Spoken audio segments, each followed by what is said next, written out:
آج میں سب کو ویلکم کرتا ہوں، فیڈرل منسٹرز کو، ambassador نونگ ڈرونگ، business community Chinese Pakistani, اور یہ بڑا خاص اوکیزن ہے کہ ہم یہ بزنس فورم، پاک چائنا بزنس فورم انویسٹمنٹ اور بزنس کے لیے، اس لیے یہ امپورٹنٹ ہے کہ ہمیں گورنمنٹ کو آپ کی فیڈ بیک چاہیے کہ کس طرح کی مشکلات آپ کے سامنے آتی ہیں اس کو آگے پروموٹ کرنے کے لیے، اپنی ٹریڈ اور انویسٹمنٹ دونوں ملکوں کے بیچ میں آگے بڑھانے کے لیے ہمیں آپ کی فیڈ بیک چاہیے۔ ایک چیز جو مجھے ان 3 سالوں میں مسلسل ایک فیڈ بیک ملی وہ یہ کہ، اور یہ چائنیز امبیسڈر نے مجھے بتایا کہ ہم انسینٹیوز بھی دیتے ہیں چائنیز انڈسٹری کو اور انویسٹمنٹ کو یہاں آنے کے لیے، ری لوکیٹ ہونے کے لیے، لیکن جو مسئلہ ہے کہ ہمارا جو ٹائم لگتا ہے انویسٹمنٹ کرنے کے لیے، جب سے انویسٹمنٹ کی اگریمنٹ ہوتی ہے اور جو امپلیمنٹ کرنے کے لیے، وہ بہت زیادہ ہے۔ اور ہم جب سب ایک چیز ریئلائز کرتے ہیں کہ ایک انویسٹر کے لیے ٹائم بہت امپورٹنٹ ہوتا ہے، ٹائم از منی، تو جتنا اس کا ٹائم ضائع ہوتا ہے اتنے اس کے لیے ڈس انسینٹو ہوتا ہے ایک ملک کے اندر انویسٹ کرنا۔ تو ہماری پوری کوشش ہے، اور اس میں بورڈ آف انویسٹمنٹ کے ساتھ بیٹھ کے مسلسل وہ جو ریگولیشنز جو ڈیلے کرتی ہیں اس کو ہم ایلیمنیٹ کرتے جا رہے ہیں، کم کرتے جا رہے ہیں، تاکہ کم سے کم رکاوٹیں ہوں۔ اور یہ سی پیک اتھارٹی بھی، یہ بھی مل کے دونوں سب سے زیادہ کوشش یہ ہے کہ ہم کیسے فیسیلیٹیٹ کر سکتے ہیں بزنس اور انویسٹمنٹ کو۔ دوسری چیز، یہ فورم اس لیے امپورٹنٹ ہے کہ دیکھیں ہمارا مسئلہ یہ ہوا کہ ہم 60s میں ایک انڈسٹریلائزیشن کی طرف جاتے جاتے اور بڑی بدقسمتی سے 70s میں ایک نیشنلائزیشن کا پروگرام ہوا، جس کی وجہ سے ہماری ساری انڈسٹریل ڈیولپمنٹ چوک ہو گئی، اور وہ کبھی بھی ہمارے ملک کے اندر اس چیز کا احساس ہی نہیں ہوا کہ ایک ملک کی دولت بن ہی سکتی، ویلتھ کریشن ہو ہی نہیں سکتی جب تک وہ انڈسٹریلائز نہ ہو۔ تو آپ ابھی دیکھیں کہ یہ ہمارے لیے بڑا تکلیف دہ ہے کہ چھوٹے چھوٹے ملک ان کی ایکسپورٹس دیکھیں کدھر پہنچ گئی ہیں، اور ہم پھنسے ہوئے ہیں وہی تھوڑی سی ایکسپورٹس کے اوپر۔ تو کیسے ایک ملک آگے بڑھ سکتا ہے جو ایکسپورٹ ہی نہیں کرتا؟ یہ کامن سینس ہے کہ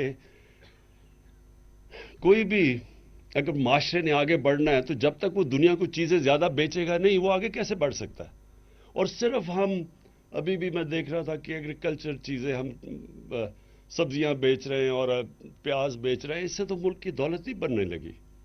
ملک تو تب آگے بڑھے گا جب وہ انڈسٹریلائز کرے گا۔ اور دوسری چیز، یہ جو نئی جو ٹیکنالوجیکل ریولوشن ہے آئی ٹی کی، اس کے اندر بھی ہندوستان ہمارے 20 سال پہلے کدھر تھا، آج اس کی ایکسپورٹس دیکھیں اور آج ہمیں دیکھیں کہ، اور وہ صرف 2 سالوں کے اندر تھوڑا سا، 1 سال میں بلکہ تھوڑا انسینٹیو دیا ہے تو تقریباً دگنی ہو گئی ہماری آئی ٹی ایکسپورٹس۔ ہمارے پاس یوتھ ہے، ہمارے پاس اتنا پوٹینشیل ہے اس چیز کا، لیکن اس کے اوپر بھی توجہ نہیں دی گئی۔ پوائنٹ میرا کہنے کا یہ ہے کہ جو بھی ملک آگے بڑھے ہیں، سب سے زیادہ چائنا، لیکن ایسٹ ایشین ٹائیگرز کی مثال دی جاتی تھی ہمیں کہ وہ بڑی تیزی سے آگے بڑھ گئے، لیکن آپ سارے ملکوں کو دیکھیں تو انہوں نے ایک نیشنل پرائیورٹی بنائی ایکسپورٹس کرنے کے لیے۔ چائنیز کا پریزیڈنٹ اردوغان جب وہ یہاں آئے تو انہوں نے بھی، ترکی کا بھی بڑا بیلنس آف ٹریڈ بڑا ڈیفیسٹ پہ جاتا تھا، انہوں نے اسپیشل پلان کر کے ایکسپورٹس کے اوپر ایمفسائز کیا، اور ایکسپورٹس بڑھی تو وہ ترکی کی سٹینڈرڈ آف لیونگ اوپر گئی اور ان کی جی ڈی پی اوپر گیا۔ تو ہمارا بہت بڑا ہمیں ایڈوانٹیج ہے کہ ہمارے ساتھ دنیا کی سب سے تیز بڑھتی ہوئی اکانومی ہماری نیبر ہے، ہماری 70 سال پرانی دوستی ہے ان سے، ہم ہر طرح کی وہ کوآپریشن کے لیے تیار ہیں، اور ہمارا پرابلم یہ رہا ہے کہ ہم ہی نہیں تیار اس کے لیے، ہم نے کبھی کوئی اس طرح کی ایک نیشنل پرائیورٹی نہیں بنائی۔ تو میں اپنی گورنمنٹ کا، ہم نے آہستہ آہستہ، جیسے پہلے تو جو کرائسیز تھے ان کو حل کیا، سٹیبلائز کیا، پھر کرونا آ گیا، وہ سب کے سامنے ہیں. اور میں اپنی ٹیم کو، یا اسد عمر بیٹھے ہیں، میں خاص طور پہ ان کو، ان کی ساری NCOC کی ٹیم، ڈاکٹر فیصل بیٹھے ہیں، یہ ہم کئی دفعہ نگیٹیوٹی کے اندر ہم وہ چیز کو اپریشیٹ ہی نہیں کرتے جس طرح پاکستان نے کرونا سے کوپ کیا اور جس طرح ہم کووڈ-19 سے نکلے ہیں. ارد گرد تو دیکھیں ذرا ملکوں کا کیا حال بنا ہے. ہندوستان میں دیکھیں کیا ہوا ہے، مائنسز میں گروتھ ریٹ چلے گی. ایران میں دیکھیں تو 2 نیبرز کو دیکھیں، اور اس میں پاکستان کو دیکھیں کہ اکانومسٹ میگزین پاکستان کو نمبر 1 رکھتی ہے، وہ ملک جو سب سے پہلے نارمل ہو گیا، جس نے اپنی اکانومی بھی بچا لی اور اپنے لوگ بھی بچائے. تو اس کا تو کریڈٹ ہی ملتا پاکستان کے اندر. لیکن میں آج پھر سے کریڈٹ دینا چاہتا ہوں کہ یہ بھی ایک گورننس کی ایک بہت بڑا، یہ ہمارا بہت بڑا کریڈٹ جاتا ہے، اور ہمیں خوش ہونا چاہیے، پرائیڈ ہونی چاہیے اس میں کہ ہم اس طرح نکلیں اس سے.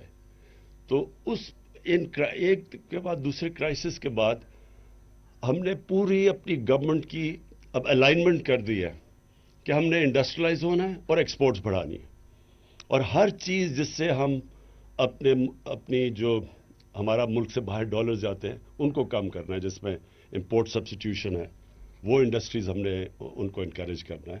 منی لانڈرنگ ہے، یہ ایک بہت بڑا مسئلہ ہے ساری غریب ملکوں کا، کہ ان کی ایلیٹ پیسے چوری کر کے باہر بھیج دیتی ہے.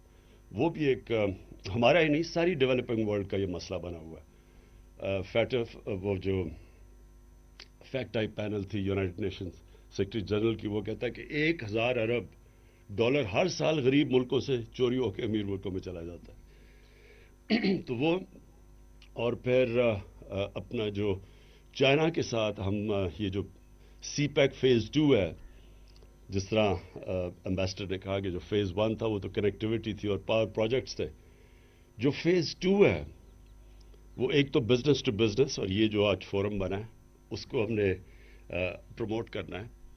لیکن دوسرا ایگریکلچر کے اوپر زور ڈالنا ہے، کیونکہ یہ ہمارا سب سے جلدی ہمارے پاس ایک انٹیپ پوٹینشیل ہے ایگریکلچر کا، جو ہم نے کبھی وہی پرانی موہنجو دارو کی ٹیکنیکس ابھی تک استعمال کرتے ہیں پاکستان میں، جبکہ چائنا کی ان کی پروڈکٹیوٹی دیکھیں وہ کدھر سے کدھر پہنچ گئے. اور پھر جو شروع میں نے بات کی کہ کیسے ہم چائنیز انڈسٹری جو ریلوکیٹ ہونا چاہتی ہے، وہ تھائی لینڈ چلی جاتی ہے، ویتنام چلی جاتی ہے، اس کو کیسے پاکستان لا سکتے ہیں، اس کے اوپر بھی بورڈ آف انویسٹمنٹ میں پورا کام کر رہے اور سی پیک اتھارٹی بھی کر رہی ہے. لیکن جو ایک چیز میں نے اور ریئلائز کی ہم چائنا سے سیکھ سکتے ہیں، وہ ان کی اربن پلاننگ ہے.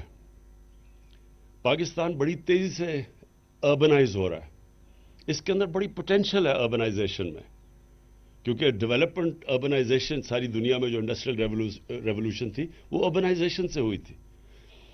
لیکن پرابلم اس کا یہ ہے کہ ہمارے جو شہر ہیں وہ اتنی تیزی سے بڑھ رہے ہیں کہ ہمیں 2 خطرے ہیں یہاں. ایک تو فوڈ سیکیورٹی، ہمارے گرین ایریاز آہستہ آہستہ غائب ہوتے جا رہے ہیں. آپ اسلام آباد دیکھیے، دگنا ہو گیا پچھلے 15 سالوں میں. لاہور کی 70% بڑھ گیا ہے صرف پچھلے 10 سالوں کے اندر. تو یہ جو پھیل رہے ہیں ہمارے شہر، یہ ہم ادھر چائنا سے بہت سیکھ سکتے ہیں، کیونکہ انہوں نے ورٹیکل ڈیولپمنٹ گئے. ان کے بھی وہی ایشوز ہیں، بڑی آبادی تھی، انہوں نے اپنی فوڈ سیکیورٹی کے لیے اپنی زمین بچائی ہے اور پھر ورٹیکل ڈیولپمنٹ کیا. ابھی تک پاکستان میں پہلی دفعہ، بلکہ ہمیں پرمیشنز ہی نہیں، ہماری لاز الاؤ ہی نہیں کرتے تھے اوپر جانے کے لیے. تو پھیلتے جا رہے ہیں ہمارے شہر. اس کا ایک تو پرابلم یہ ہے کہ فوڈ سیکیورٹی کا آگے، اور دوسرا پرابلم یہ ہے کہ ہم پولوشن نہیں کنٹرول کر سکتے، جو لاہور کی اب سچویشن ہے. اور پھر ان کو پانی پہنچانا، بجلی، ویسٹ ڈسپوزل، یہ ساری چیزیں کنیکٹڈ ہیں. اگر جتنا پھیلتا جائے گا اتنا کم آپ ان کو سرو کر سکتے ہیں. تو یہاں چائنیز جو ان کی اربن ڈیولپمنٹ ہے یہ ریمارکیبل ہے. آپ ان کے شہر دیکھیں، ہر دوسرے سال میں بدلے جاتے ہیں. تو ان سے یہ بھی ایک اربن ڈیولپمنٹ ہے جس کے اوپر ہم نے ابھی ریئلائز کیا ہے کہ ہمارے پاس تو ایکسپرٹیز ہی نہیں ہے. تو انشاءاللہ یہ میری ابھی چائنا کو ٹرپ پلان ہو رہی ہے، اگلے ہفتے ٹینٹیو ہے، کرونا کا، سبجیکٹ ٹو کرونا، کووڈ-19. تو انشاءاللہ وہ جو ٹرپ ہوگی تو اس کے اوپر بھی ہم یہ باقی چیزوں کے علاوہ اربن پلاننگ کے اوپر بھی بات کریں گے. میں پھر سے مجھے بڑا خوشی ہے کہ آج ہم نے انوگریٹ کیا یہ Pakistan China business and investment forum. انشاءاللہ اس سے جو ان پٹ آئے گی اس سے ایز آف ڈوئنگ بزنس بڑھتی جائے گی. شکریہ.